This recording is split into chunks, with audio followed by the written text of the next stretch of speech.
Il existe dans la Bible des mystères non élucidés, mais il y a aussi des passages qui semblent tellement aller à contresens de nos croyances. Pourquoi ce verset de 1 Corinthiens 15, 29 semble si anachronique et sorti de son contexte? Ce verset le voici. Autrement, que feraient ceux qui se font baptiser pour les morts? Si les morts ne ressuscitent absolument pas, pourquoi se font-ils baptiser pour eux? Le chapitre 15 du premier livre des Corinthiens est sur le thème de la résurrection. Or, au verset 29, un mot apparaît alors qu'il n'avait pas été évoqué jusqu'à là, c'est le mot baptême. Le verset est étonnant et va même jusqu'à bouleverser les dogmes bibliques. La traduction Louis II laisse présager d'un baptême qui serait exercé pour des morts. Que vient faire un tel verset au milieu d'une plaidoirie magnifique de Paul, une plaidoirie sur le but de la résurrection des morts?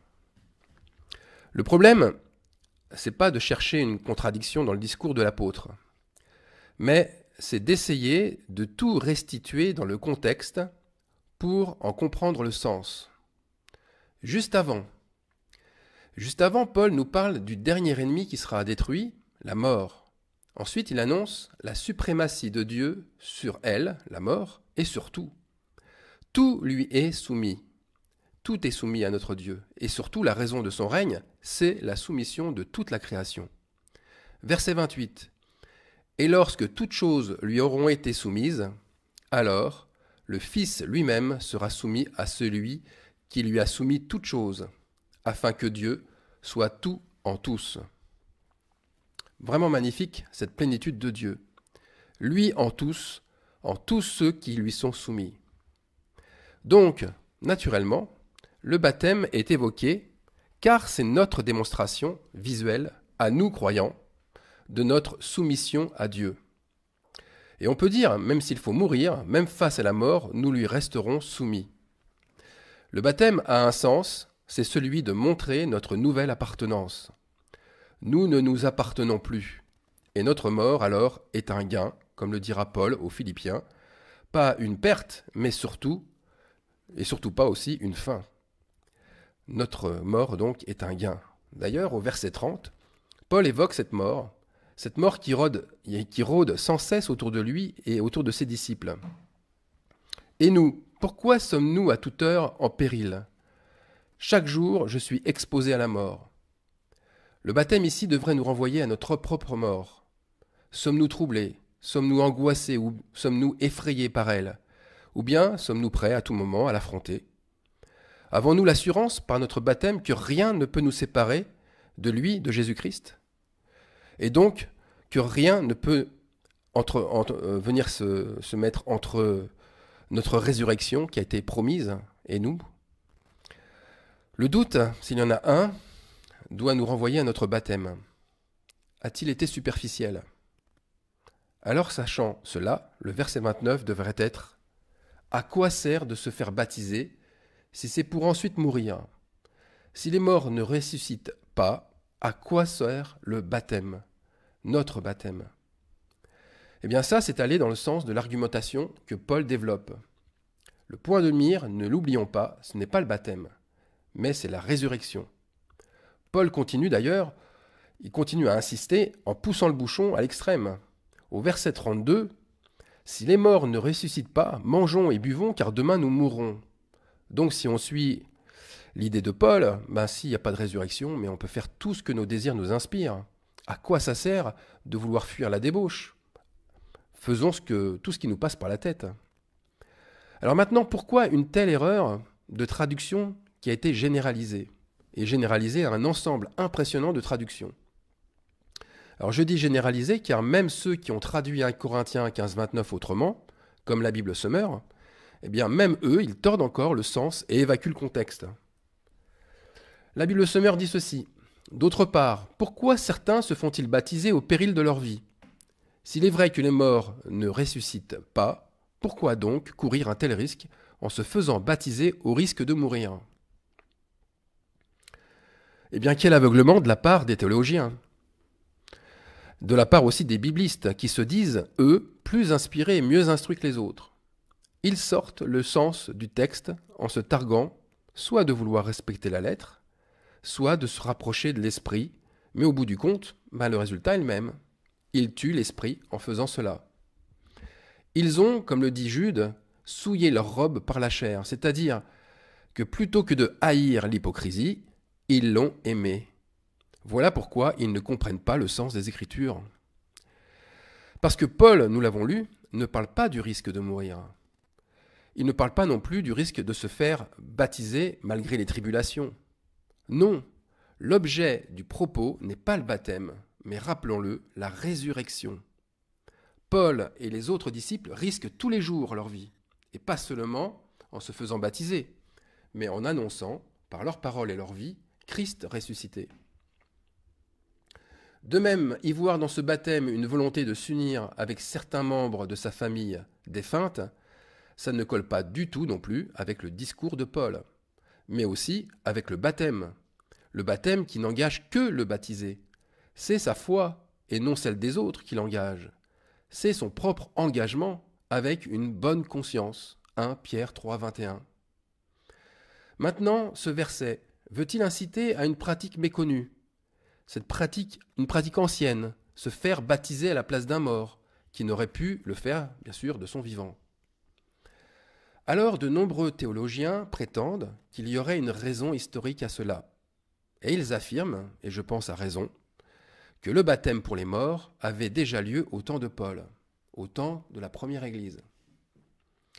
Pour ne citer que lui, Marcion qui a fondé une nouvelle Église chrétienne, qui est dissidente, et qui est fortement inspirée par le courant gnostique. C'est un courant qui revendique une connaissance plus pure, plus profonde, et qui mélange philosophie, politique, religion. Et je pense que c'est sans doute une des racines principales de la franc-maçonnerie. Eh bien, pour en revenir à Marcion pratiquait ce genre de baptême dès le 1er siècle. Le marcionisme était dénoncé à l'époque déjà par l'évêque Irénée de Lyon. Dans ses écrits, il disait que c'était le successeur de Simon le magicien, avec des pratiques occultes, dont la pratique du baptême pour les morts. Irénée de Lyon dénonçait le baptême pour les morts comme une pratique occulte. Et Polycarpe de Smyrne, disciple de l'apôtre Jean, disait de Marcion qu'il était le premier-né de Satan. Marcion, bien sûr, revendiquait l'inverse. Lui, il revendiquait d'être dans la vérité de la parole, et il se réclamait disciple de Paul. Et il a fondé plusieurs communautés, notamment à Smyrne. Mais si on regarde sa vanité et son envie d'être admiré comme un apôtre, il a plutôt rejeté la valeur de certains évangiles. Il a aussi rejeté certaines épîtres, et il a été même jusqu'à nier les écrits de l'Ancien Testament.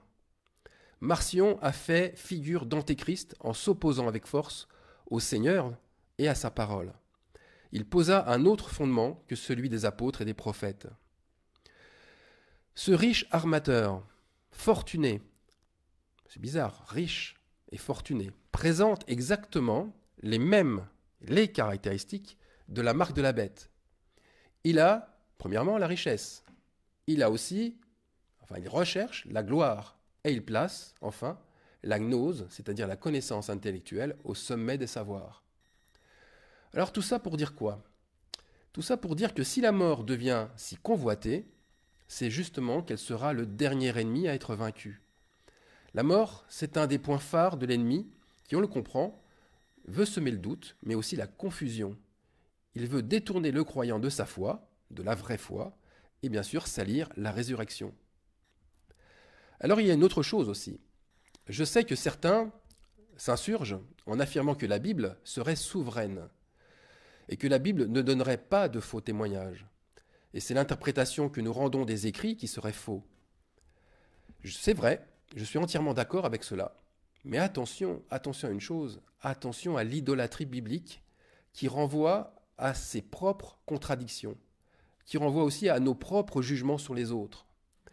Je dirais à tous ceux qui se prétendent puristes, eh bien, dans ce cas-là, acceptez de vous faire baptiser à la place des morts. Ou alors, bien trouvez une interprétation qui vous amènera à conserver un semblant de crédibilité en interprétant le verset tel qu'on le lit. Alors non, soyons vraiment honnêtes, soyons droits de cœur, le verset que nous présentent les différentes traductions les plus connues, ce verset est loin d'être satisfaisant. Rétablissons encore une fois la vérité. Et cette vérité a besoin d'au moins 2 témoins pour juger d'une affaire. 2 témoins, c'est ce qu'on lit dans 2 Corinthiens 13:1. Où se trouve le 2e témoin concernant un baptême pour les morts dans la Bible? Nous trouvons bien un baptême de repentance, proclamé des dizaines et des dizaines de fois dans la Bible. Nous trouvons bien aussi le baptême d'esprit et de sang, qui lui possède aussi de nombreuses résonances dans l'Ancienne Alliance, ne serait-ce que lorsqu'on regarde l'onction spéciale qu'ont reçue les prophètes, mais aussi leur sacrifice absolu qu'ils ont fait. Mais où y a-t-il un baptême pour les morts? Où cela résonne-t-il? Maintenant, il y a une chose importante. Dieu veille sur sa parole, mais pas comme on le penserait a priori. Dieu a accepté que des coquilles s'y trouvent, et nous devons accepter les soi-disant erreurs bibliques, car ce qui est confus a un sens. Les hérésies apparentes ont un sens, et même plus. Elles sont volontaires. La Bible n'est pas parfaite dans le sens où elle possède des mauvaises traductions. Oui, mais attention. Attention, par contre, la Bible, elle est parfaite. Elle est parfaite dans son rôle premier, qui est celui du jugement. Ça veut dire que les erreurs de traduction servent à juger. Dire la vérité ne se fait pas grâce à l'absence d'erreur, mais bien au contraire. La confusion sert à révéler le vrai du faux. Regardez, Dieu se sert de Babylone. Babylone qui signifie confusion. Eh bien, il se sert de Babylone comme d'un creuset pour en sortir ses élus. Et il fait la même chose avec la Bible. Les erreurs permettent à chacun de dévoiler son identité. Cela permet à chacun de montrer sa position vis-à-vis de la vérité. Alors voilà la stratégie divine. Elle est la suivante. Dieu laisse l'hérésie s'installer, premièrement. Puis, il laisse la confusion régner. Et enfin, dernièrement, il rétablit la vérité. Mais il rétablit la vérité comment? Seul? Non, jamais. Jamais il n'agit seul. Il partage cette vérité avec ses élus au moyen de prophètes qui reçoivent par le Saint-Esprit la révélation. Après un temps d'apostasie, eh bien, il place un temps de révélation. Révélation, en grec, apocalypsis. Apocalypse. L'Apocalypse, qui est étymologiquement la révélation de la vérité, eh bien, elle se fait avec ses élus. C'est une gloire partagée. Notre Seigneur, tout comme le dernier livre de la Bible, il est l'oméga. Ça veut dire qu'il est la fin. C'est lui qui a le dernier mot. C'est lui qui révèle et chasse les ténèbres quand la lumière vient. Et souvent, cette lumière vient à la fin. Alors, cette lumière divine, sur 1 Corinthiens 15, 29, eh bien, elle semble venir du côté de la version grecque d'origine, avec la préposition grecque huper, que la majorité des versions de la Bible ont traduit par le terme pour, alors que huper peut être traduit de manière très différente, et ça peut être traduit par dans le but de. C'est-à-dire que plutôt que d'avoir la traduction baptisé pour les morts, on devrait avoir baptisé dans le but d'être mort, ce qui n'a plus rien à voir du tout. C'est donc avec raison et vérité que certaines traductions rendent ce verset ainsi. Écoutez bien cette traduction. Que feront-ils ceux qui sont en train d'être baptisés pour être des morts? Si les morts ne doivent nullement être relevés, pourquoi aussi sont-ils en train d'être baptisés pour être des morts? On le voit bien, cette traduction va plus dans le sens de celle que j'annonçais moi-même auparavant. Elle suit plus fidèlement la pensée inspirée du discours de Paul. L'apôtre, dans sa pensée, bien, il démontre l'incohérence d'un baptême, si la mort, bien sûr, est le résultat final. Un baptême, dans ce cas-là, ne sert absolument à rien. Alors pourquoi chercher à se faire baptiser si c'est pour finir définitivement mort? Mais accrochez-vous bien, cette traduction fidèle que je viens de vous lire, c'est la version TMN. Tiens, quelle est cette version? version traduction du monde nouveau. En clair, la Bible des témoins de Jéhovah. Jamais je n'aurais cru que cette Bible, si controversée et critiquée, donnait la version de ce verset la plus proche de l'esprit de Paul. Comme quoi, Dieu est vraiment surprenant. Il casse nos préjugés et inspire qui il veut.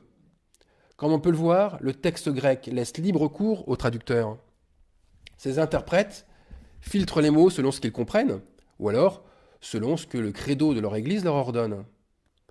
Alors je ne me suis pas, moi, intéressé, de près d'ailleurs comme de loin, à la Bible TMN, mais des circonstances m'ont amené à voir ce verset et mon étonnement a été à la hauteur de la découverte. Dieu parle par qui il veut. Il parlait bien par Balaam, un faux prophète.